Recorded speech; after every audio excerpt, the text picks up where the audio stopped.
ज्यावेळेस घ्यायला गेलेत त्यावेळेस त्या शोरूमच्या मालकाने त्यांना सांगितलं की या दुरुस्त करणार नाही, आमचे थकीत बिल दिले नाहीत, म्हणून त्या ॲम्ब्युलन्समधल्या अनेक स्पेअर पार्ट त्यांनी काढून टाकले.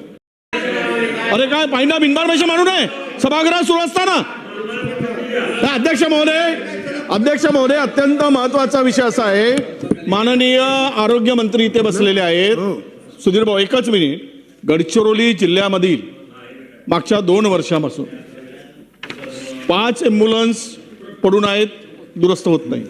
18 ॲम्ब्युलन्स नादुरुस्त आहेत. त्या ज्या शोरूममध्ये जिथे दुरुस्ती होतात त्या सर्व रुग्णवाहिका ज्यावेळेस घ्यायला गेलेत त्यावेळेस त्या शोरूमच्या मालकाने त्यांना सांगितलं की या दुरुस्त करणार नाही, आमचे थकीत बिल दिले नाहीत, म्हणून त्या ॲम्ब्युलन्समधल्या अनेक स्पेअर पार्ट त्यांनी काढून टाकले. 5 रुग्णवाहिका. आज 18 रुग्णवाहिका बंद आहेत. अत्यंत गंभीर आहे. गडचिरोली सारखा अत्यंत संवेदनशील जिल्हा, आदिवासी बहुल जिल्हा आणि त्यामध्ये दुर्गम जिल्हा, त्यातली रुग्णवाहिकेची अशी अवस्था होत असेल अध्यक्ष महोदय, तर मंत्री महोदयांनी तातडीने लक्ष घेतलं पाहिजे आणि त्याच्या अधिकाऱ्यांना बोलवा. का 2.5 वर्षापासून रुग्णवाहिका पडून आहेत, का दुरुस्त होत नाही, कशामुळे झालेत याची माहिती घ्या आणि आरोग्य व्यवस्था पूर्ववत कशी होईल यासाठी लक्ष घाला. हे महत्त्वाचा विषय होता म्हणून आपलं लक्ष वेधलं अध्यक्ष महोदय.